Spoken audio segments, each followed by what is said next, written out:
Welcome back, College Baseball Central and the Weekend Rotation fans. We're here for our special Wednesday night show. We are busting it all out here for the Supers.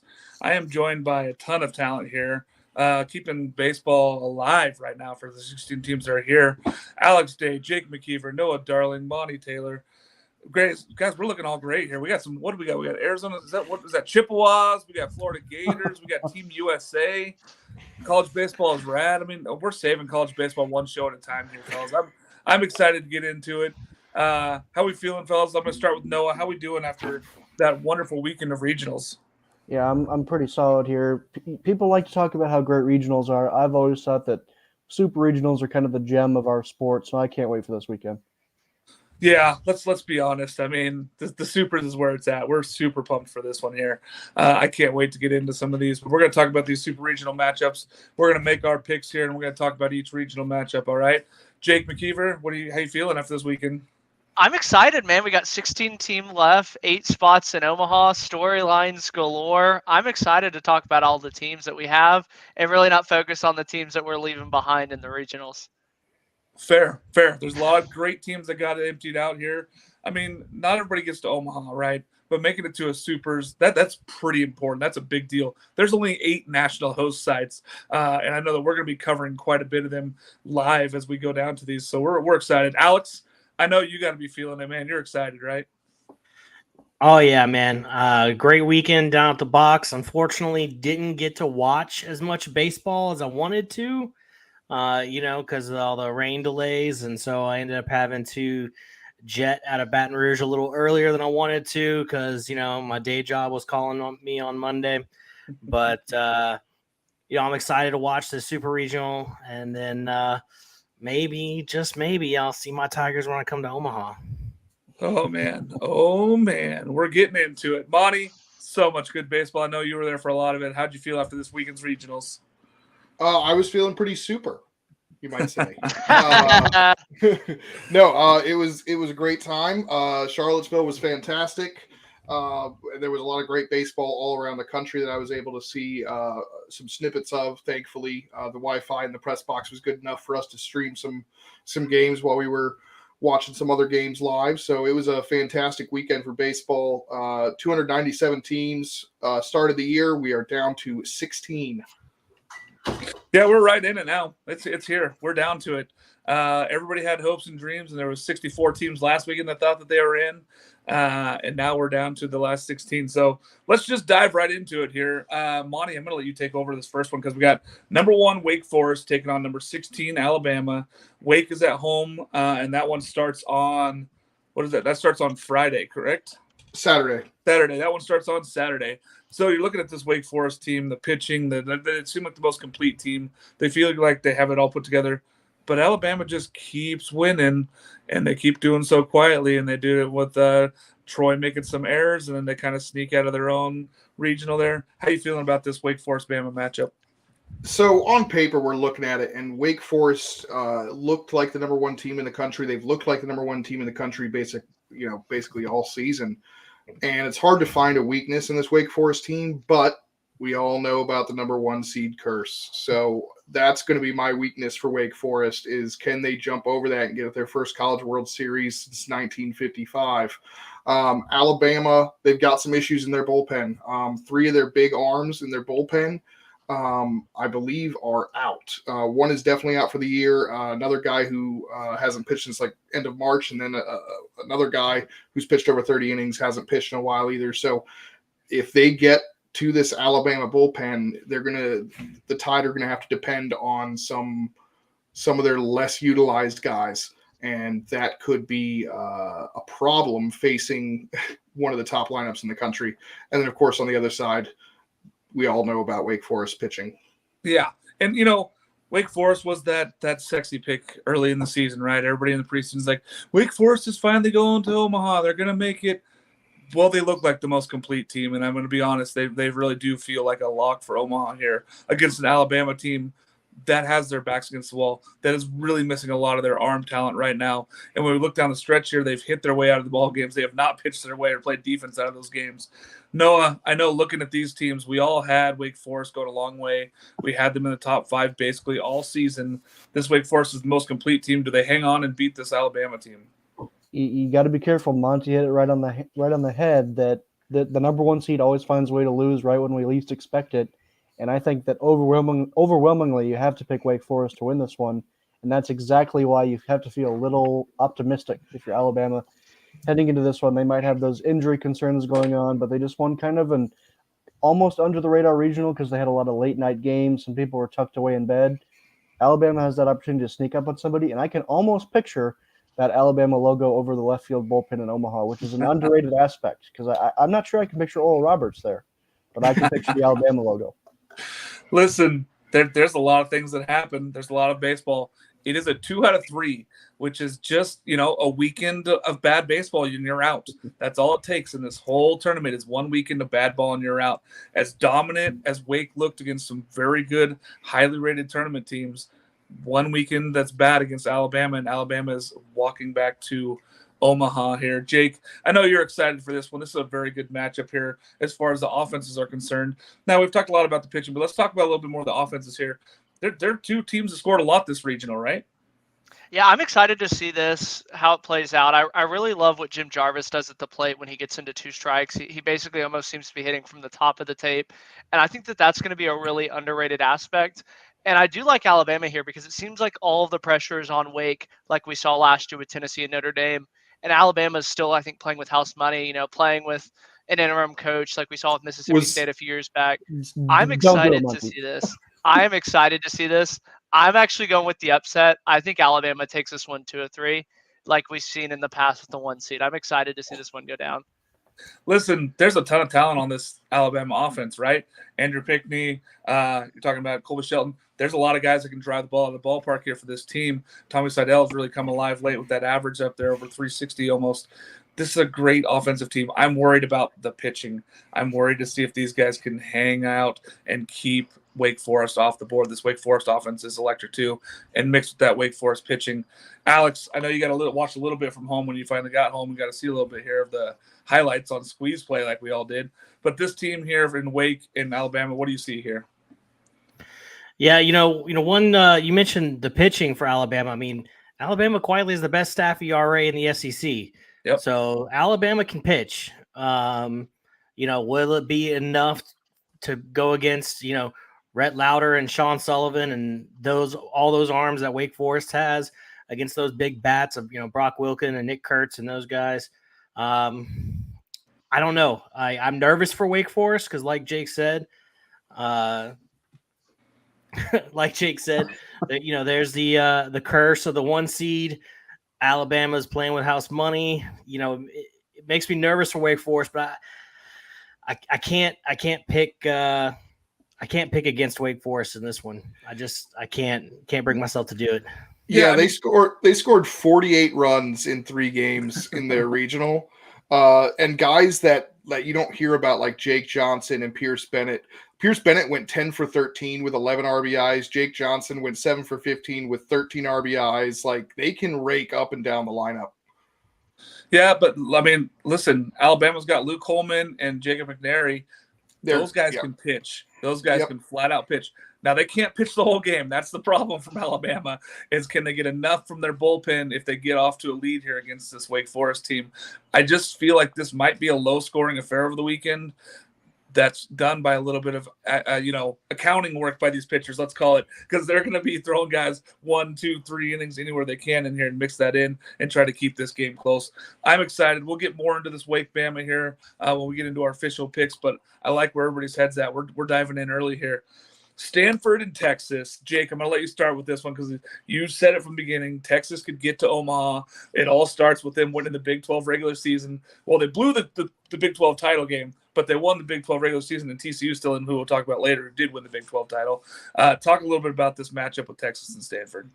I thought we were going to get a Texas super regional between them and A&M with Texas hosting. Obviously, A&M couldn't hold up their end of the bargain.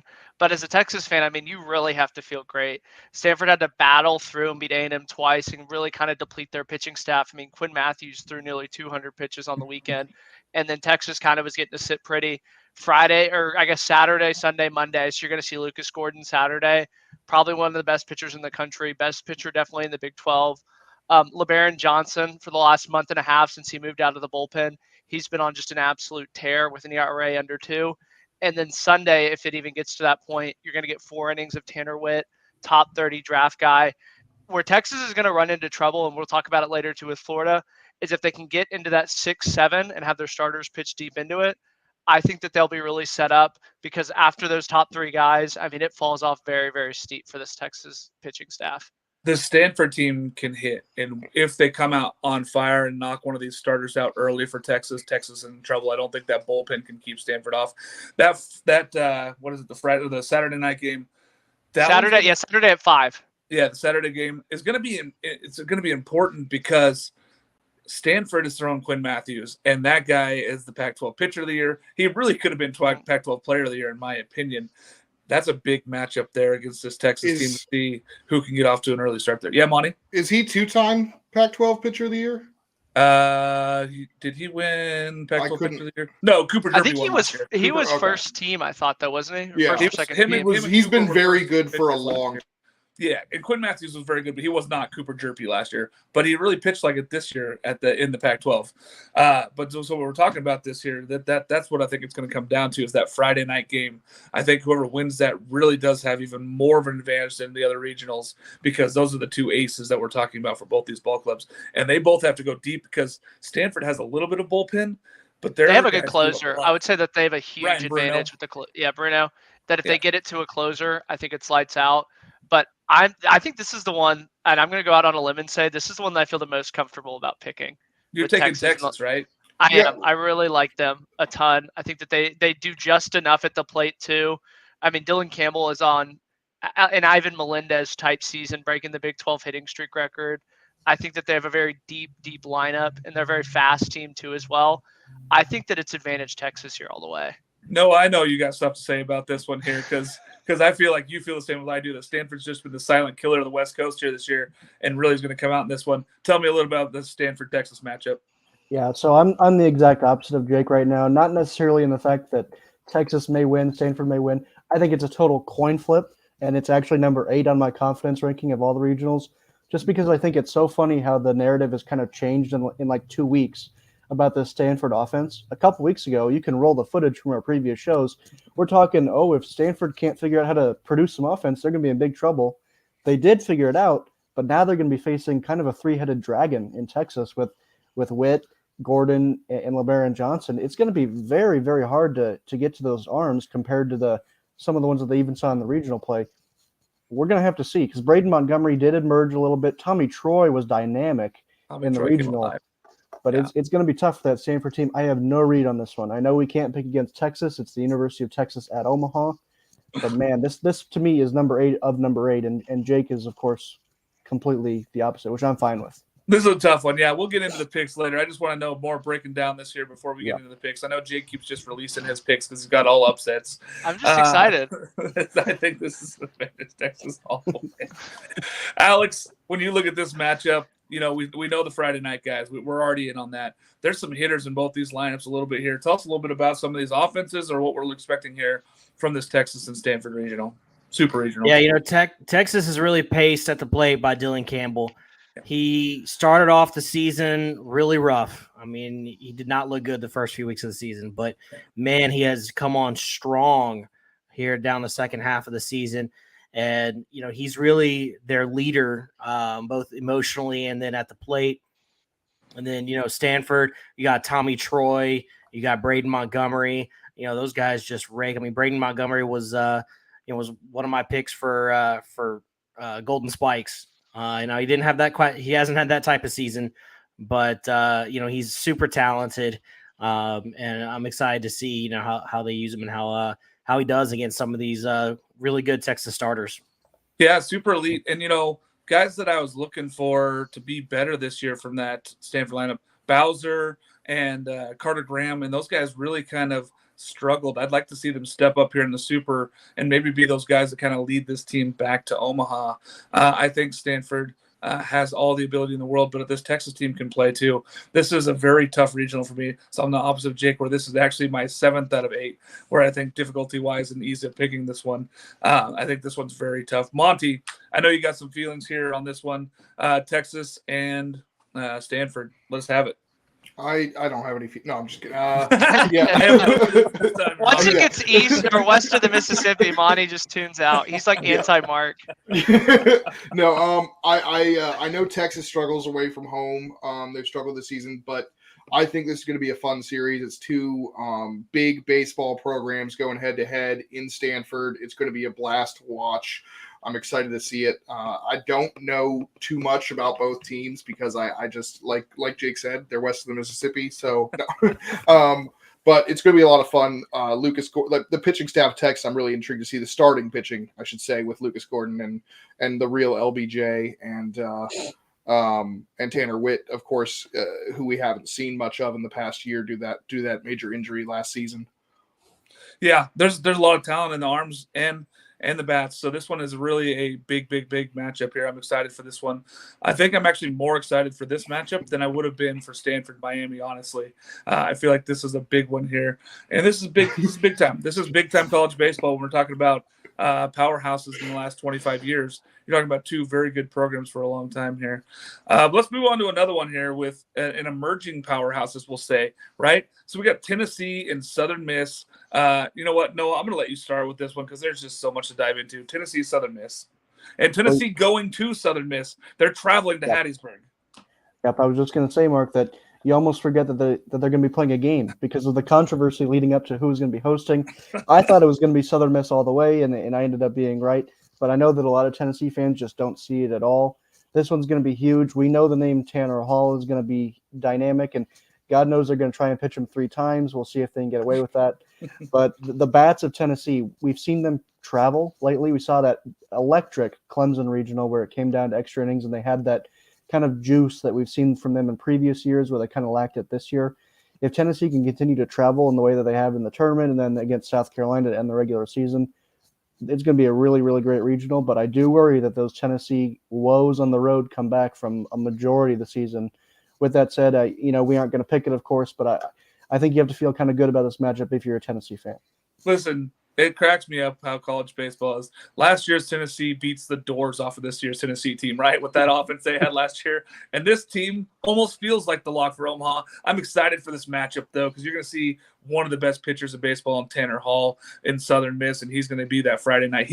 It would not surprise me if Southern Miss pushes it to Sunday if he gets 3 more innings on Sunday as well. So I'm excited for this one. Alex, I know that you've seen a little bit of these guys both this year. When you see this matchup, is it intriguing? Is it exciting? Where are you at in the field-wise here? Yeah, I think this is a really intriguing matchup. I think you mentioned Tanner Hall. He's a beast. He needs no introduction. But the Tennessee pitching staff this year has kind of struggled. These two fan bases really don't like each other right now. They have been going at it on Twitter.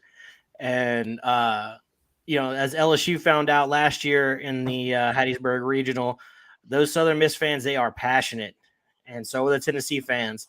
And so, right now, I think seats behind home plate are going for like $1,000 a ticket for that Super Regional. So, you better bring your wallet when you go down there to Hattiesburg this weekend if you want to watch a game. But I think Chris Sargent is one of the hitters for Southern Miss. He played a big role in the regional. He played a big role for them in the postseason last year. And, he's kind of a guy to watch for Southern Miss offensively. My pick on the Southern Miss offensively is Slade Wilkes. That dude turns lights off in that building. They love to flick those lights on and off when they hit home runs, and that dude's got 20 bombs this year. So you're talking about a team that can really hit the ball at the ballpark, and at home they are really good, and Tennessee is really bad on the road. We'll get more into this. Monty, I'm going to let you speak next. I'm going to make Jake go last year on this one since he's going to have his own opinions on this. But, this is a great matchup. I think we're all excited about watching this one here, especially that Friday night, right? Yeah, Tanner Hall, Chase. I would imagine Chase Dolander. Yeah, It's going to be. Yeah, it's got to be. Dolander didn't have his best stuff against Clemson. They obviously still won that epic marathon game. But if he has his best stuff, it's going to be an outstanding, low-scoring affair Friday night to start things off. And they're going to each team's going to really, really want to get that 1-0 start. So it's going to be a blast. I'm excited. Yes, Tennessee has had some struggles pitching-wise, but I believe they're still the number one pitching team in the SEC, correct? No, Alabama. No, they're not. Alabama That was Alabama. That's right. Alabama quietly. That's right. We just mentioned that. So, but Tennessee's up there. I was going to say I should remember that because we literally just talked about it. But yeah, it's gonna be a fun series, and it's gonna be fun because those fans are going to go at it all weekend as well. It's going to be very interesting. Don't read the graphics. I never said that. I did not say that. Is quote. Monty, I will push back on one thing you said there is that I don't think Dolander goes Friday. I think they've been throwing Andrew Lindsay Friday, so I think that's who you'll see Friday, and then they'll go Dolander on Saturday.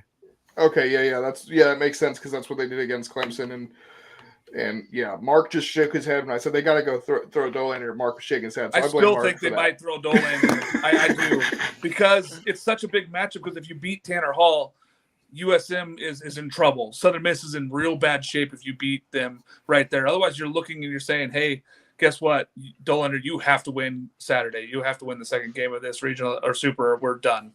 So I think they might sneak him in, but they haven't said anything yet. They haven't not officially announced anything yet, Alex. So we'll see who's right on this one. But Jake, I'm gonna let you finally talk here. I know you've been excited. You've been ready to speak on this one. Go ahead. Let into this Tennessee Southern Miss. We know that the Twitter fans have really gotten ugly. So well, I wouldn't say it's been ugly because it seems like a lot of the Southern Miss fans have kind of turned off their comments. So it seems to just be Tennessee yelling back and forth at each other. But I think the one thing that we learned about these two fan bases is that Hattiesburg probably has the worst baseball nickname of Baseburg. I think that just made me laugh with how terrible it was. But I'm really excited to see how this deep Southern Miss lineup, how it kind of handles this Tennessee pitching staff. And I think Rodrigo Montenegro, the catcher, I think he's going to be my key player to watch in this one. He had 3 hits in that pin come from behind in the what-if game. And when they were rolling through the losers bracket, he was catching all those games. I'm excited to see what this Southern Miss fan base does. But again, I don't think a ton of Tennessee fans are going to be traveling to this one and staying in hotels. I just think that this is just going to be a Southern Miss atmosphere altogether. Listen, you're picking a guy to be the player of the region who has 0 home runs on the season. Just saying, and only started 28 games. I said but underrated. Underrated. We can all choose all things. I mean, you're entitled to your opinion, Jake. That's why we have this show. That's why college baseball is great because we get to talk about these things and let it fly. I don't think he's going to be. I think if Southern Miss is good, it's Tanner Hall and Slade Wilkes that really paved the line for this, guys. Let's move on to the next one here on the site. Mark, can I just address something quick? Absolutely, you can. Over the last week, I know that Monty's on my side here. We've heard Jake invent the phrase "what if" game, and he says it's on the NCAA website. I've never heard this phrase before. I don't think anybody else has ever heard it before. Teams are not calling it a "what if" game; they're calling it a, elimination game, I guess would be the word. Jake, what is a "what if" game, and where did you get this idea from, and was it after your trip to the LSU bars? It was not after the trip to the LSU bars. This comes from the youth baseball days when you would roll through that losers bracket. You knew you had to beat them twice, and they had that what if game. Like, what if we get there at the end of the road and roll through the losers bracket? But if you're if you're playing in a what if game, why would you call it a what if game? We always the last game. The last game is the what if game because quick, what if we get there? Can I make a pop culture reference? Yeah. Quit trying to make fetch a thing. It's not happening, Jake. Oh, man. It saves on Twitter characters, too, when you're typing out the what if game. Because not all of us pay for Twitter, Alex. I pay for Twitter. We'll talk college baseball. Now we're lying to each other about this stuff. Now we're not even talking college baseball. Tennessee and Southern Miss has driven us apart. What happened to this family? We had nice dinners together for so long. Okay, last one here. Kentucky LSU. Alex, I'm going to let you start with this one. I know I have my own feelings on this matchup, but I'll let you go first here, Alex. Well, first of all, I want to say I like this background that Noah picked for this stream. I think it's very Limited options. Limited apropos options. for this one. I will say there is a Charles Schwab Field background option you could have gone with. Is that the But new one, anyway. Alex, that you took over the weekend? What's that? Is that the new picture that you took over the weekend? No, it No. is not. That is This that is one's straight from, from, like, the LSU website. Our first episode.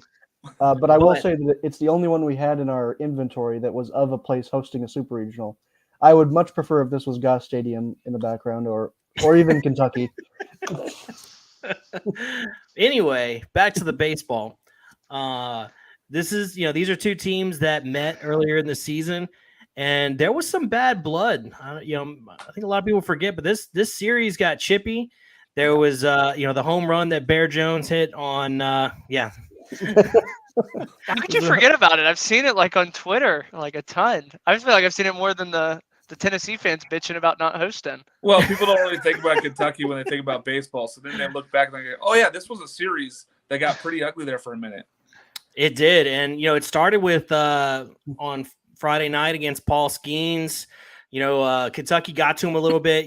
They were down, like 12 runs, and then they started getting to Paul Skeens a little bit because he was just kind of cruising, and so then they started talking some smack to Paul, and then he turned it back up and struck out the last 5 batters he faced.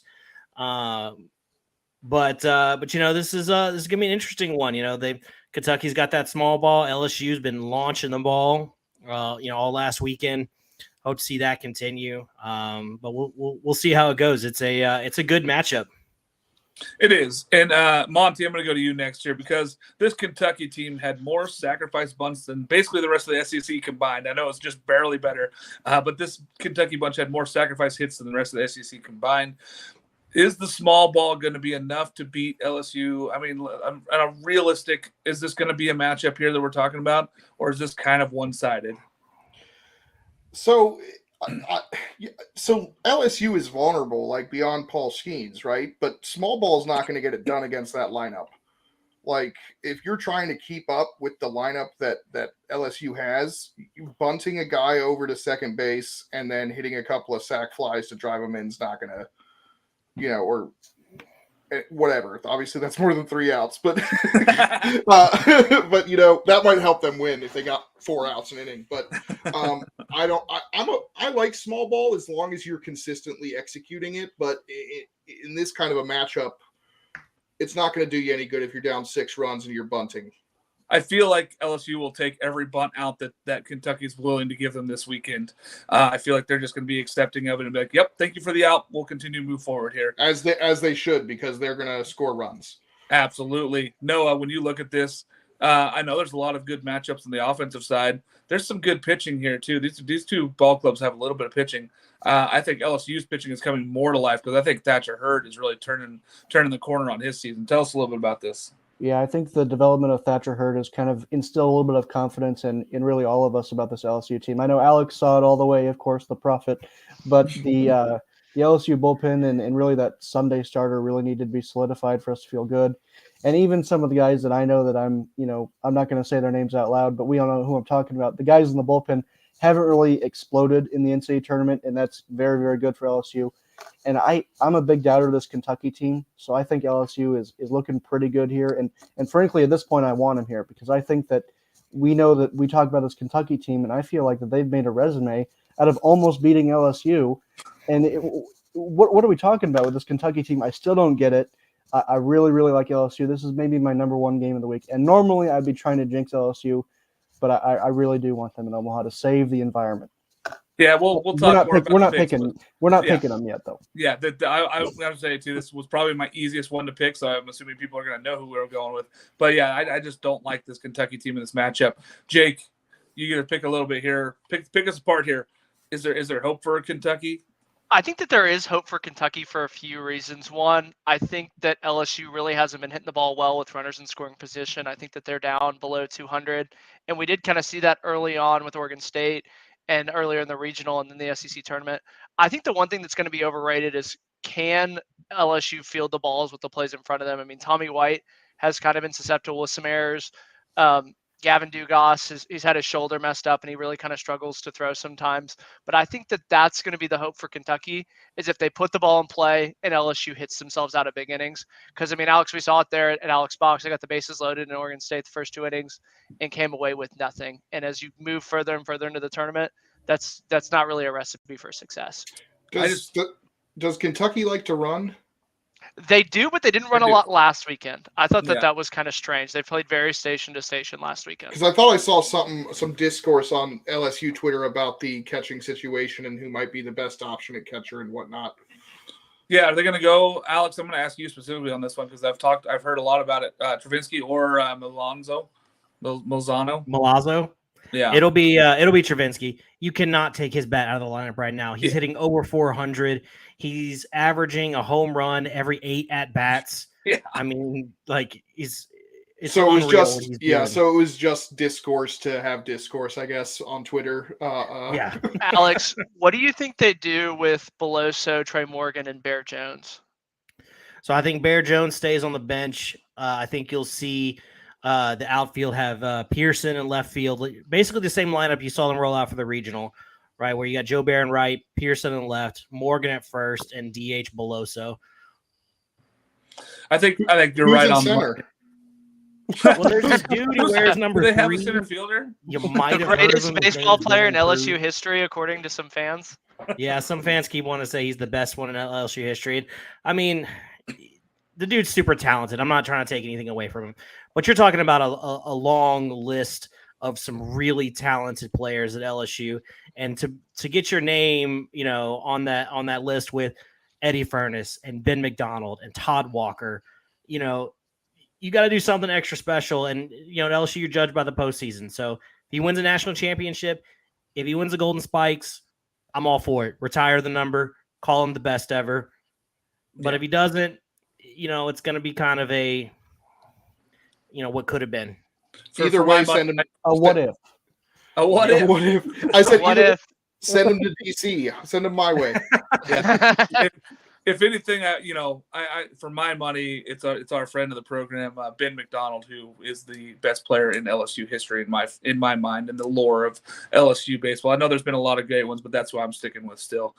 Let's move over to the other side of the bracket now. We finished the first 4. It only took us half an hour to get through those first 4. We haven't even done our picks. I love it. We're getting into this. This is how college baseball should be.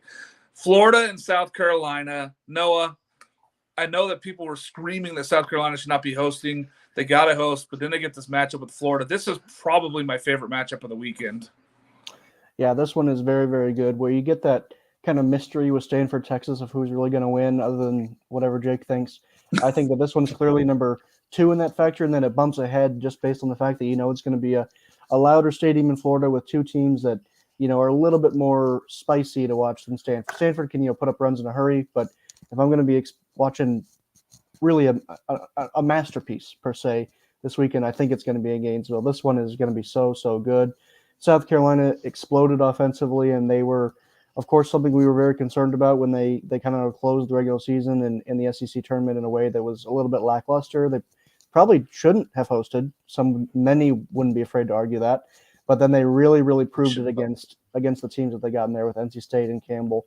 And I think that a lot of people are going to be biting their tongues that Campbell was kind of a letdown in that regional, but South Carolina was just that good. No, we need to focus on the teams we have, not the teams we lost along the way. Oh, thank you, Jake. I mean, we still have South Carolina, so I'm all for this. I think South Carolina, that offense got healthy at the right time. I've said this on other shows before that I feel like when this lineup is healthy, it matches that of LSU's lineup, where these are 2 very good offensive teams. And if they get the pitching back, if everybody's healthy, if Will Sanders is back and this whole pitching rotation is healthy, this team can give Florida fits. Now, Florida has pitching of their own. Will McGillis is a dude, and if he's healthy again and he's back and playing, this lineup is tough, but both these lineups have offense and pitching. Alex, I'm going to go to you next just because I love the way you say Florida, so go ahead and give us one here. Well, Florida's been on fire here recently. BT Riopel was a dude last weekend. On top of Jack Caglione just being Jack Caglione and Wyatt Langford being Wyatt Langford, and South Carolina's kind of coming in limping a little bit on the pitching staff. Noah Hall, Will Sanders has been hurt. Noah Hall's been out. And those were two key guys for them when they swept Florida earlier in the season. So, this is not exactly the same South Carolina team that swept Florida earlier this season. So, it's going to be tough for Florida, but I don't know. It's going to be a fun one to watch. Yeah, we'll get back to this when we make the picks. So, no, this is really tough. Yeah, Alex is like about to make it. I just want to talk about these lineups and these pitching staffs right now. Jake, I know you've been keeping an eye on them. You got the Florida Gator jersey on. This lineup is electric, but so is South Carolina. Who are we looking at for both these lineups? I'm really excited to see how Florida kind of handles these middle innings because I think that is where they're the most vulnerable. Obviously, they have the headliners and then Caglione, who at his peak is one of the best threes in the country. It's where they kind of navigate those middle innings. And if South Carolina kind of gets into that Florida bullpen, I think that they're very vulnerable. But again, if you get Neely and you're up in that end of the game, I mean, you can pretty much go ahead and turn the lights out when you leave. I really like Florida in this one just because of their pitching staff here.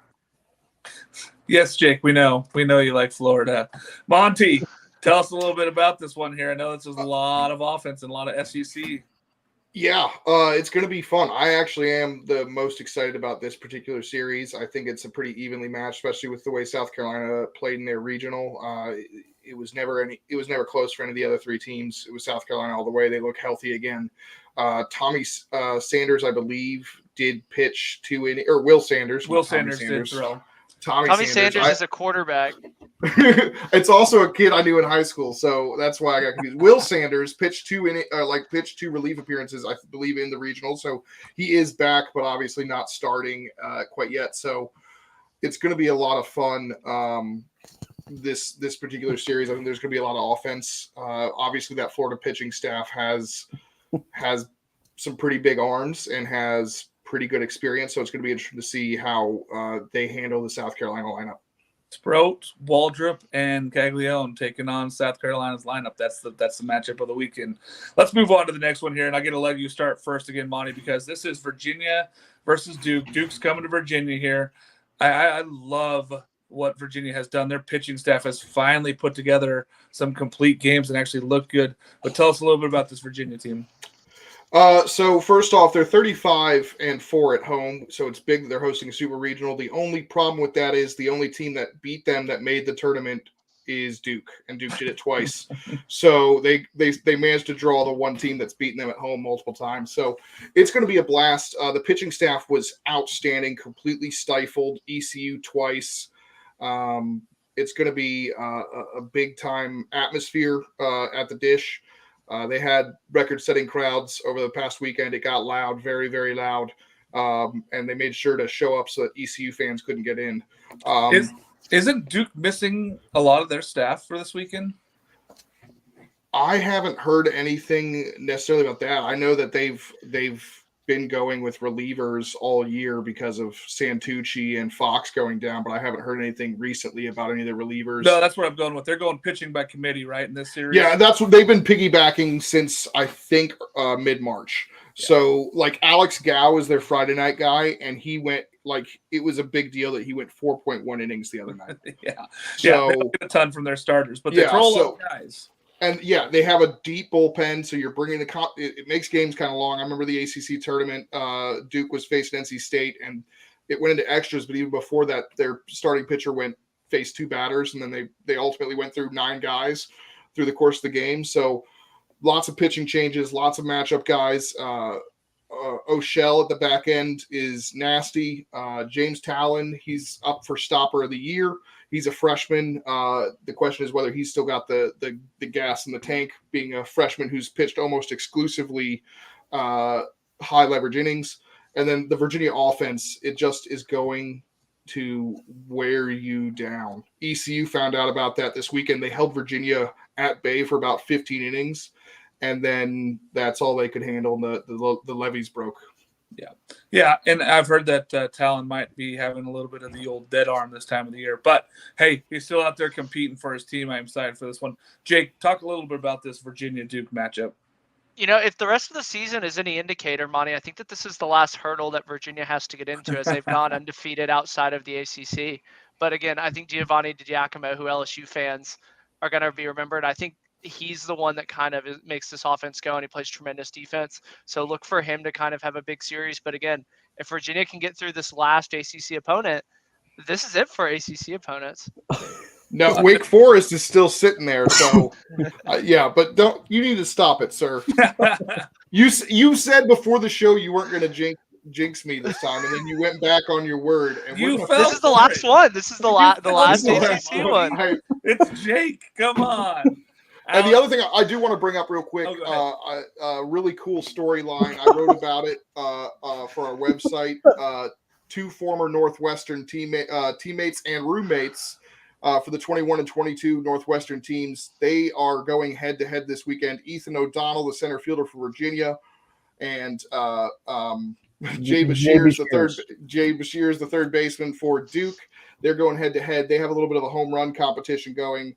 When I mentioned it to Ethan O'Donnell after he hit that monster shot to put UVA ahead of ECU over the weekend, he said, I said, Jay hit 2 this weekend. And he goes, yeah, well, why do you think I hit that one tonight? So they're going at it. They're close. It's going to be a lot of fun for them. Unfortunately, one of them is going to get to go to Omaha. The other one's not. But if you get a chance, must have just been crazy last year, Monty.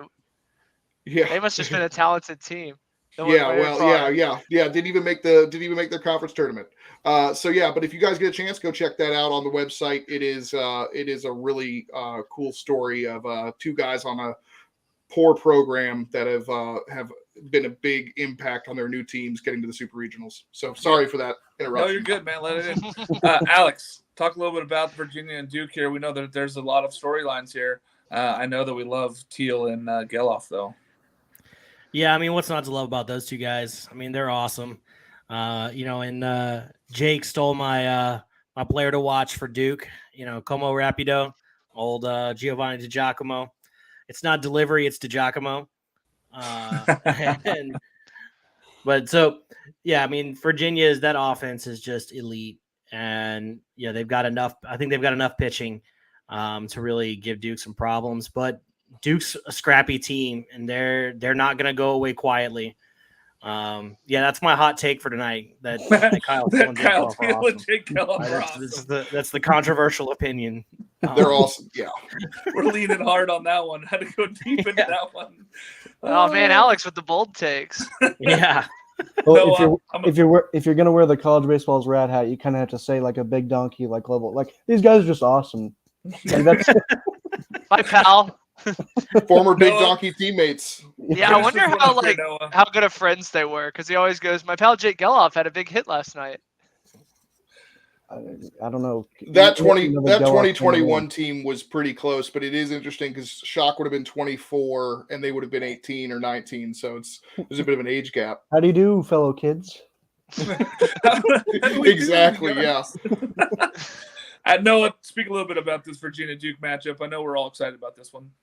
Yeah, it's always a shame when it's kind of inevitable when the SEC plays the SEC in a super regional, but it's always a little disappointing when the other conferences play each other because it feels like you're literally cannibalizing the conference's opportunity to go to Omaha a little bit. But I really, really like this Virginia team, and I'm, for lack of a better word, surprised about this Duke team. They kind of faded to end the regular season a little bit.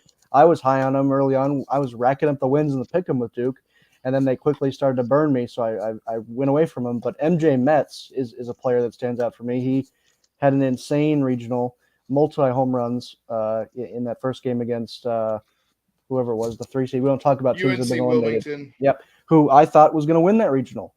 Yep, I was high on him. But, I'm excited for this one because I think Virginia is in the driver's seat a little bit. But like we say, they can beat every non-conference team on their schedule. We know that. But can they finish off the ACC to kind of advance to Omaha? I think that they're in a good spot, but you have to be a little bit cautious about a team that knows you. Do you see the D logo, Noah, out in the outfield yet? The D logo. Oh, yeah, Duke. You didn't even know what you were talking about. I don't think you can. That is a good point, Jake. I can't see it. I cannot see the Duke logo. You guys need to stop this. We're gonna go on to the next one just to save Monty some heartache here. We'll wait till the pickups to really crush his dreams here.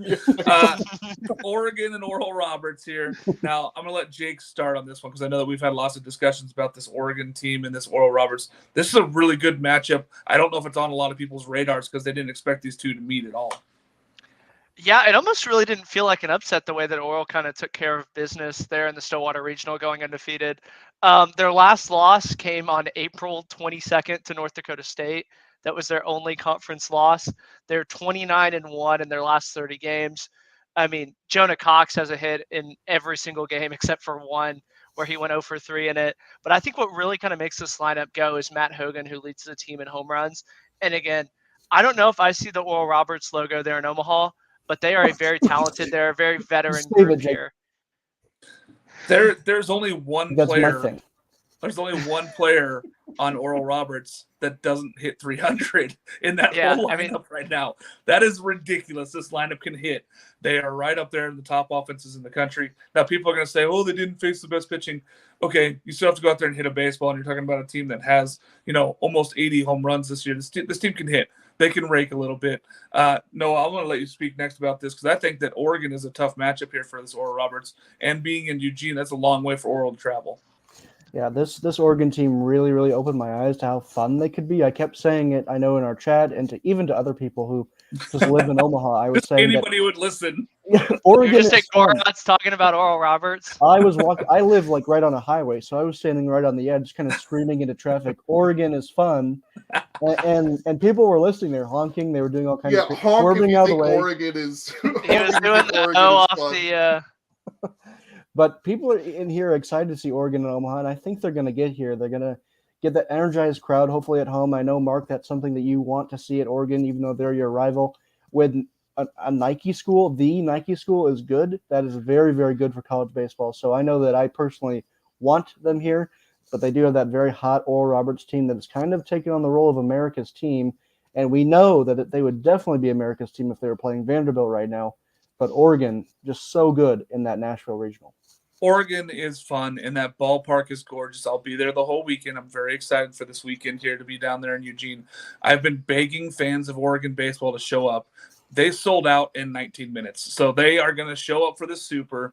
Very excited to see. They're actually putting up newsstands, and they're going to do a PK Park Day both Friday and Saturday for the kids 3 hours before game time. Just let everybody know. Show up there. You're going to be able to have some fun out there, do some face painting, and meet all the cheerleaders and the duck, and everything's going to be out there. So good stuff here. You're going to show up, Monty? Can we stay with you in Bend? Yeah, I got room here. We'll put you up. I got some. I'm going to start driving now. You know what they say? When you want to see Oral, you start at the Bend. That's what they always say. The kids are watching. Not anymore. Alex, I know that we've spoke a little bit about this Oregon Duck team because I try to get people fired up, and I've written articles. Are you excited that there's a super regional in Eugene?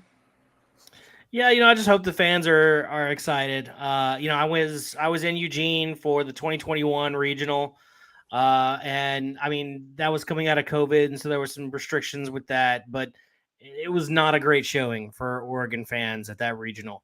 I think there were more LSU fans at that regional than there were Oregon fans.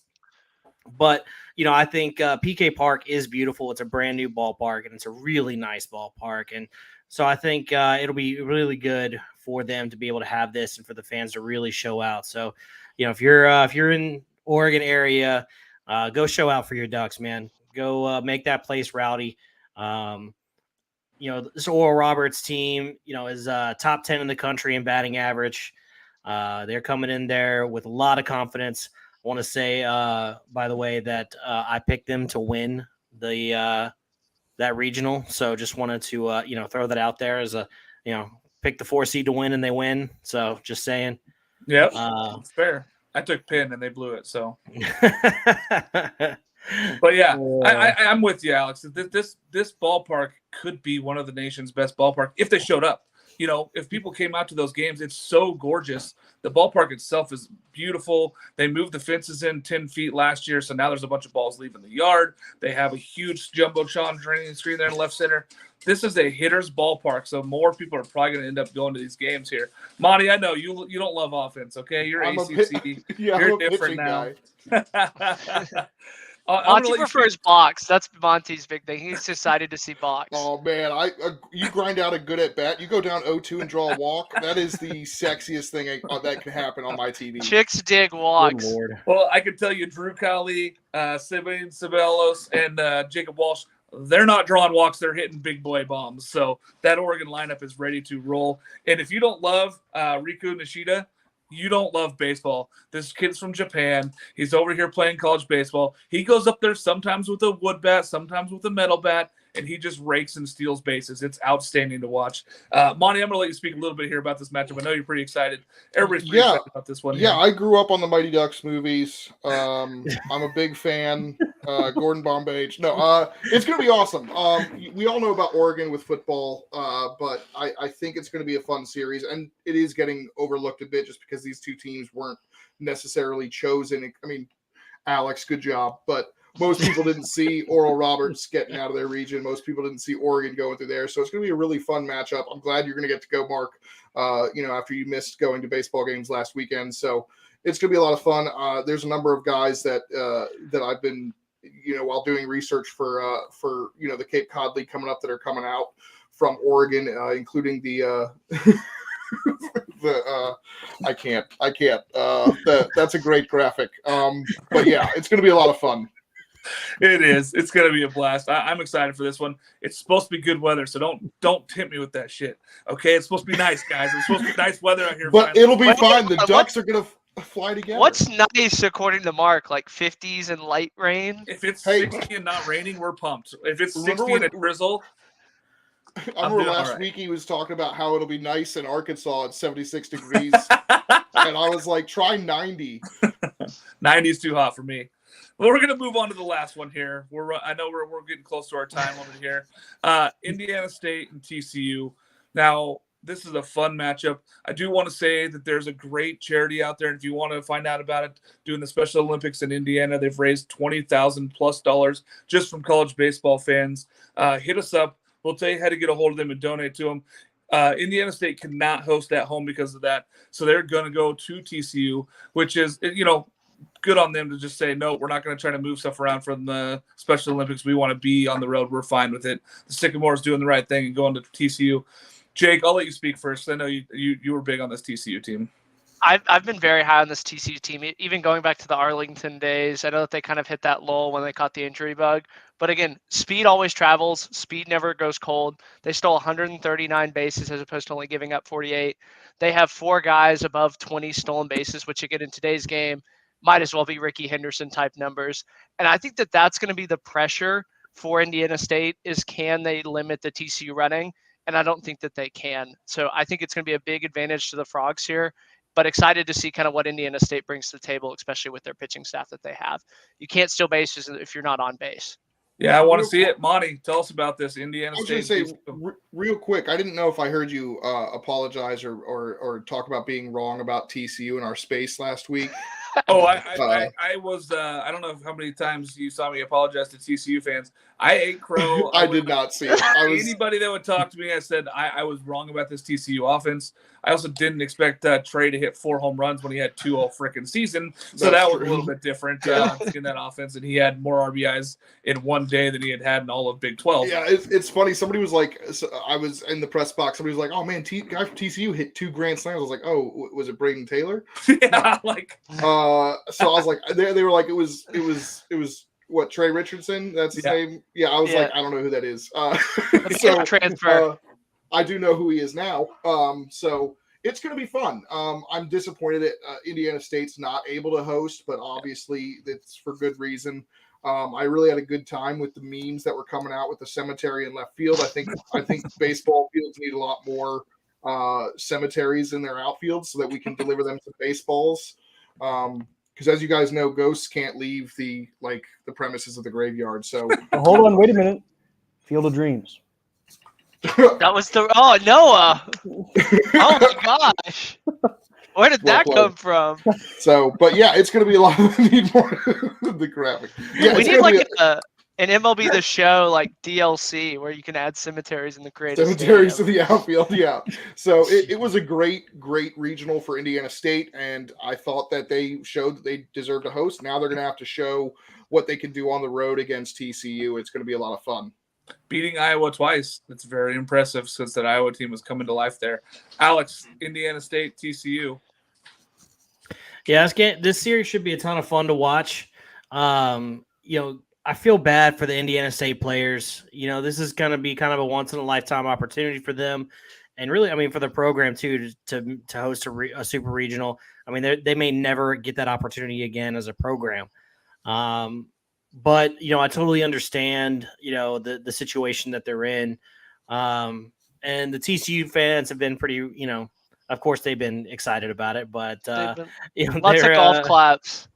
yeah, they're going to be in Fort Worth with their shirts tucked in, watching this series, and but it's going to be a ton of fun. I mean, can Trey Richardson stay on this pace? I mean, 2 home runs all year. I mean, I don't know. We'll see. We'll see what happens. It's still 24 bags. Maybe that'll probably be more likely. You think he maybe can still needs to 24 transfer bags? to Arkansas in the offseason. I think he's more likely to steal 24 bags than hit 2 grand slams in one game. That's true. Yeah. I mean, but if he just has 1 home run in the series, then he'll be doing way better than he was most of the season. Correct. Yeah, I'm with you, Alex. It's big-time players step up in big games, and he definitely did that against Arkansas twice. It's good to see in college baseball when these guys get the opportunity and they succeed, and he hits 3 home runs in one day, which is just insane in the baseball links from a guy who had 2 all season. Noah, you've gone to the dark side. I don't know what happened to your background here, but you want to talk a little bit about this Indiana State and TCU? Are you okay doing up there, buddy? My natural light is faded as it gets darker here at 9 o'clock Central Time. I know it's probably 2 o'clock in the afternoon where you're at, Mark, but yeah, it does get dark around here around this time. But this is a good one because Indiana State it impressed me. I thought that they were going to kind of roll over, and we saw last year with it was either Georgia State or Georgia Southern. I always get them mixed up. One of them hosted Southern hosted a regional last year, and they I think they went to Game 7, but they still ended up losing. I thought that's how it was going to go for Indiana State. They flopped, if you remember correctly. Tech and Notre Dame ended up just playing like a 3-game series. And that does sound right. So Which Tech? It didn't even end up mattering that they were the hosting because they were letting them play on their field afterwards. But Indiana State impressed me. They had a lot of mojo going. It kind of reminded me of that Maryland regional last year where the fans are loud and the players are fired up to be there. But then they won, and it would have been great if they had hosted that super regional. I think it would have been another level. But TCU is just a really, really hot team right now. We talk about always getting hot at the right time, and TCU nailed that. I think Dave Van Horn might be teaching TCU on the side. Guess it doesn't work if they're playing each other in the super, or in the regional. But I'm excited for this one because I think TCU has that opportunity to kind of look ahead, whereas Indiana State kind of now has an additional chip on their shoulder, even if it's kind of at their own hand. Yeah, I'm excited for this one. All right, we're going to go back to the top here, and we're going to make the picks, okay? So I'm going to start with Wake and Bama. Monty, get us started here. Wake or Bama? I'm going to go Wake in 2 games. Okay, Alex? We're going Wake in 3 games. Jake? Bama in 3 games. Noah? It's a 1 seed. My gut says Wake Forest in 2, so I'm going to say Wake in 2, but we all know how it's going to go. I'm a Wake sweep. Wake gets to Omaha. This is all Wake Forest. I think this is enough of, Alabama is done. I think that they're going to go away from their interim coach as well. People think they're going to hire. I don't think they're going to hire the interim. I think that some schools might be looking at somebody like a Justin Hare from Campbell. Just saying. Cliff Godwin. Let's go to the next one here. Stanford. Georgia didn't want to pay, so maybe Alabama will. Stanford and Texas. No, I'm going to go reverse order, so you get to start this one. Well, I said that this was the least confident that I had there, so I'm just going to default with the home team. Give me Stanford. Okay. Stanford, how many? 3. 3. Jake? Texas in 2. I think they get a great start from Lucas Gordon on Saturday, and then Sunday, LBJ kind of limits the Stanford offense, but I think Texas in 2. Monty, you just got jaked for the first time. Alex? No, this was a hard one for me to pick. I don't feel confident about this pick at all, but I'm going to go Texas in 3. Monty? I'm going Stanford in 3. I think they just keep on keeping on, and they get back. What this be their 3rd straight trip? 4th straight. Fourth As straight. long as they don't wear black jerseys, I think that I feel really good. I sent my they message should off to burn Esther and them. said no black jerseys. Here, guys. They no wore them black against A&M jerseys. and lost too. That was the Yep. even crazier part. I don't know why they're So- even bothering. I'm going Stanford in 2. I think that they take care of business at home here. I think the offense gets rolling. This team goes back to Omaha, and then they'll struggle in Omaha. But they'll get there. I think that it's Stanford in 2 here. Moving on to the next one, Tennessee and Southern Miss. Monty, again, reverse order here. I'm just going to keep going serpentine, so you get to start us off. I think Tennessee's going to play the villain role. They're going to end. They're going to end the career of Southern Miss's coach, just like they ended LSU's a couple years ago. Sorry, Alex. I just think the dream is dead for Southern Miss. So I'm going to go Tennessee in 2. You love ghosts, man. You're just killing people all over. Alex, The Grim Reaper. Southern Miss, Tennessee. Yeah, Monty just couldn't leave that one alone, huh? Had to go, Sorry. had to go there. Alex told it to him this weekend, to his face, because he was in the press box. Which is like, hey, remember when you lost to Southern Miss? It's about to happen again. Hey, Paul. I did not actually say that, for the record. But anyway, I think Tennessee's coming in here with a ton of confidence after that Clemson regional. They've been playing great down the stretch. I've been a big harper on their road record this postseason. But I think they get it done in Hattiesburg. I think I'm going to take Tennessee in 2. Jake. Alex, I think you confused confidence with arrogance. It seems like Tennessee is kind of walking in with a ton of arrogance here. I have Southern Miss in 3. It's going to be a very chippy series. Like every Tennessee playoff game, somebody's going to get ejected. Will it be somebody on Southern Miss's side? Will it be somebody on Tennessee's side? I think that's going to be the real storyline, is who do the umps decide took it too far? Because somebody's going to take it too far with these two teams. Fair. Noah. So it's concerning because I was thinking Southern Miss in 3 too. I don't like Jake jumping on me with that. I think that you have to think about our recent history with Mississippi teams in the tournament, and there's going to be some magic in there for Southern Miss to finally make it through. I don't like it, Monty, but I also think who deserves it more season long. I think Southern Miss has had the better season than Tennessee. Leave the magic for Harry Potter. All I'm right? just agreeing with you. This is all Tennessee. This is all pitching. That Tennessee full staff is better than Southern Miss. I love Tanner Hall. He is not enough to beat this Tennessee team by himself. I'm taking Tennessee, but I'm taking him in 3.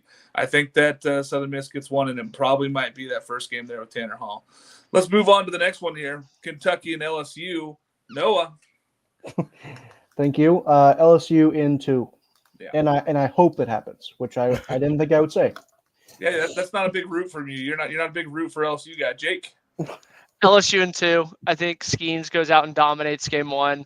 And if you're an LSU fan or Jay Johnson, you have to feel really good about winning one of your next 2 games. And it's a team you already beat, and it's a team that kind of ran their mouth. So they have a ton of bulletin board material. I really like LSU to sweep this one and punch the ticket to Omaha. And then if you don't have your Omaha hotel, I mean, they're going to skyrocket once LSU gets in officially. Jesus Christ. Alex. Well, after the Jake jinx I just got right there, I'm still gonna take I'm gonna take my Tigers in 2.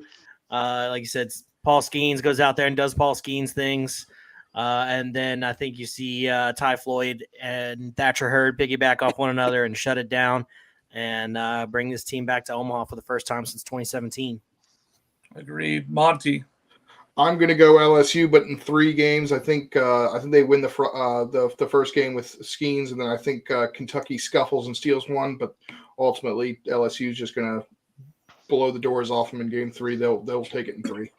I'm going to finish off the sweep here. I think that LSU takes it in 2. I think that they're just the most talented lineup that I've seen in college baseball in a very long time. When Pearson's hitting triples, this lineup's very tough. There's no outs there. All right, moving on to the other side of the bracket. Florida, South Carolina. This is the toughest one for me, but I'm going to let Monty start. I think the viewers are going to win. It's Oh going to be. my gosh! I'm going to take South Carolina. I think they've gotten hot at the right time. They've gotten healthy at the right time. I think they're going to pull off a big upset and show everyone that them hosting, whether or not it was the right decision, they deserved it. Yep, I agree. Alex. I'm going Florida in 3. I think this is going to be a hard-fought series. There's going to be a ton of home runs. It's going to be a blast to watch. But I think ultimately the South Carolina pitching staff runs out of gas. Jake. I'm going to go Florida in 3. When Kevin O'Sullivan gets out of a regional, which doesn't happen very often, they usually go to Omaha. I think that Neely shuts the door in one game, and then I think Florida's bullpen blows another one. But I really like Florida in this one in 3 games. This could be a very, very good season. This was my toughest one to pick. Noah. Yeah, it sounds like more of the same. Florida in 3. I really want to pick South Carolina to win this one, but I just think that Florida has the edge at home. They have a little bit of a better mojo going on right now. It's a very slight edge to Florida. I'm going to take Florida in 3 as well. I think that they lose 1 to the South Carolina team, but I'm with Alex. I think that South Carolina arms just run out of juice. If they were fully healthy, different matchup. Moving on to the next one here, Virginia Duke. Noah. Yeah, this one's easy. Virginia, I want to say in 1, but Virginia in 2. Jake. Virginia in 3. I think that we see a little bit more drama than we saw in their regional with Virginia. But again, I think Virginia has kind of figured it out at the right time. They're rolling. I mean, if you can't beat Duke to go to Omaha, you don't deserve to go to Omaha. Fair. Alex. Yeah, I'm going to go Virginia in 3 as well. I think Duke's a scrappy team. I think they'll steal one game. But ultimately, this Virginia lineup is just going to be too strong for them. Okay. Monty. Yeah, Don't do it. Don't do it. I'm not doing it. This is a different Virginia team than Duke faced at the end of April. They were kind of reeling at the time. Edgington was struggling. The pitching staff was struggling. This is a very different Virginia team, and the atmosphere is going to be 100% different. So I think UVA is going to take it in 3. I'm really worried that we've all just jinxed them, and I'm going to cry, but that's what I'm going with. I'm taking Virginia in 2, so there's the rest of the jinx. We'll finish it off here. I think this Virginia team is too much offense. The pitching has figured it out late. They're too perfect. I love this Virginia team. I picked them to go into Omaha here. I love it. Oregon and Oral. Monty, start us off. Say it with me. Quack. Quack. Yeah, I'm going Ducks. I'll go Ducks in 3. Alex. I'm going Ducks in 3 as well. I think that home field advantage ends up being the difference for them. Quack. Quack. I'm going to go Ducks in 3 as well. I think that this is going to be a lot closer of a series than some of the other ones we see. But I think, no, I got a question for you. Which logo do you think Oregon throws out there in the outfield? Because they just have like 300 to choose from. I'm not sure that they get to choose, but I was picturing the O the whole time. If you tell me that Oregon is going to pick the cutout of the duck, I might pick Oral. What if it's just a green should O on a always pick green Oral. background? It's going to be the O. It's going to be the O. I'm telling you right now. Yep, I'm picturing the O. So wait, you've got Oral versus the big O, huh? Yeah. Yeah. Noah, who you taking? Yeah, so I'm picking Oregon, and I think they're going to do it in 3 games. I think Oral actually wins the first one, and then Oregon comes out and kind of starts playing extra fun. Yeah, and I feel kind of good about that one. I got Oregon in 3. I love Coach Waz. I think what he has done out there and built this program up in Oregon, hosting a super and with a chance to go to Omaha, it feels like all the cards are stacked in their favor. So I love this Oregon team at home. Indiana State, TCU, Noah. Yeah, so this one's unfortunate. I could have seen this one go in 3 games if Indiana State was hosting it, but I've got TCU taking it in dose.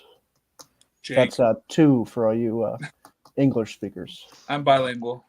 I did learn some French this weekend in Louisiana, but I No, won't you pull it didn't. out here. No, you didn't. Au contraire, Noah. You learned that from Beauty and the Beast. Hey, y'all all learned what a kunas was. And the kids are in bed now, thank God. Yeah, but this is a recorded. Never mind. I think TCU sweeps Indiana State. This one kind of gave me Davidson, Texas A&M vibes. I really like TCU. I think that they've been way too hot, and I think Indiana kind of returns back to levels. No, why the shock face? The patronizing. I don't know what context I was talking about, but I mentioned Davidson upsetting North Carolina in our chat the other day. That game was like 5 years ago, so let's not act like it's a common thing that gets I was talked about. there. I literally was at the game You when were they played him. we're not talking about the super regional. We're talking about the regional, Jake. I gave you the idea. You're welcome. We're talking about Florida blowing it. That was the context. Because they Alex, beat Florida. I'm skipping over these two. These two can have their own fight in their own room. Alex. I'm going TCU in 3. I think Indiana State plays with enough passion and desire and want to scratch out one win, but I think ultimately the TCU bats are going to be too much for them. Monty. Yeah, you guys talking about oral. It's got me all horned up, so I'm going TCU. The kids. I'm going TCU in 2. Did y'all know Listen, that Oral is irritation like a after dark. super Christian school? Like that's what's the funniest part about all these jokes. I still have my take, Jake. We don't care about your freaking takes on the super Christian school. You know how I feel about that already. He That's not brings good this stuff. up every time, like in the chats, I'm moment. taking Indiana State in 3. I'm telling you right now, I'm taking Indiana State in 3. I still hate TCU. So I might have taken TCU just so I could make that joke. I'm taking Indiana State 3. Let's go Sycamores and donate money to the Indiana Special Olympics there. That's really, really awesome what they're doing up there and what they've raised that money for. All right, last thoughts. Monty, I'm going to let you start here since you're the newbie on this weekend rotation whole thing here during the Supers. Yeah, this is a lot of fun talking baseball. I am going to be in Charlottesville again this weekend. I'm hoping it's not the last time I get to see Jake Geloff and Kyle Teal in UVA uniforms. Agreed. That's a good send-off. Alex. I will unfortunately be watching these games from my couch. I will not be in Baton Rouge to see Dylan Cruz, Trey Morgan, and all those guys play their last games in the box. But I'll be watching at home, and I'm just ready for a great weekend of baseball. The regionals were a ton of fun. There was a ton of great games, and I'm just looking forward to more of the same. It's all right. You'll catch LSU in Omaha, so it's cool. Jake, moving on. That's even worse than a Jake jinx, a Mark jinx. They don't come out very often. Jake, if it doesn't happen. They don't come out very often, so it's way worse. I'm going to be at Lupton for TCU Indiana State. Excited to see that one. Experience Lupton at its full capacity and not at a showcase when I'm super hungover. So excited to see it there. And tomorrow we're going to be, Noah and I are going to be in the spaces just arguing, bickering back and forth about all of our crazy college baseball takes. So be sure to tune into that spaces as we kind of get wild and talk more about, televangelist shows and televangelist universities. Spaces get a little free fall. I love it. I love the free form of the space. We'll talk about that tomorrow when we're actually in the space. Noah, little final thoughts here. Well, it just feels like yesterday when we were doing the November preview shows and running through and saying, oh, look how fast the season's going to be here. And now here we are talking about how it's ending. I don't remember that. It's hard not to get emotional. But oh, my God. Yeah. Relax, Jake. The Monty took all the cliches with that ridiculous what was that comment you had, Monty? He's horned up. He's horned up. I was going to say, I've made a lot of jokes in this, so I don't know which one you're referring to. The ultimate cliche was that, that America is going to be the one who's winning. Oh, yeah, America wins. Yeah. No, I didn't say America. I said the viewer. Okay, whatever. It's an international sport. Whatever, Monty. Yeah, there's Canadians, too. Australians. Not really. But living in Omaha, I've always enjoyed the Super Regionals because it's the time where it's literally suspended in front of us of who's actually going to come here. And I eventually, of course, pick the teams that I want to be here. I want the loudest fan bases here. So I'm going to be disappointed if LSU loses for the first time in probably program history. And I'm excited for this one. I'm ready to get our Oral Roberts polos in Omaha. I'm excited to get some of those. When teams get eliminated, all their stuff goes on sale. So don't buy early, Jake, because they'll sell quarter zips. You can send me some quarter zips from them in Creighton, please. Noah can just send you some from his closet. My final thoughts on the weekend are: get out there and go watch some game, guys. There is so much good college baseball this weekend. I don't care which series you pick. I don't care which games you want to watch. They're going to be great. Okay, Friday, Saturday, Sunday, and Monday. There may not be any games on Monday, but we're kind of hoping that there's a couple on Monday there to quench our thirst before we go to Omaha. From the weekend rotation and College Baseball Central, we thank you guys for joining us again for this Wednesday show. like, follow, go on the YouTube, and subscribe. Okay, guys. Thanks so much again. And CBC 15, get 15% off your first order on everything from home field apparel. Okay, CBC 15, 15% off your first order. Thanks again for joining us. We'll see you guys on Saturday.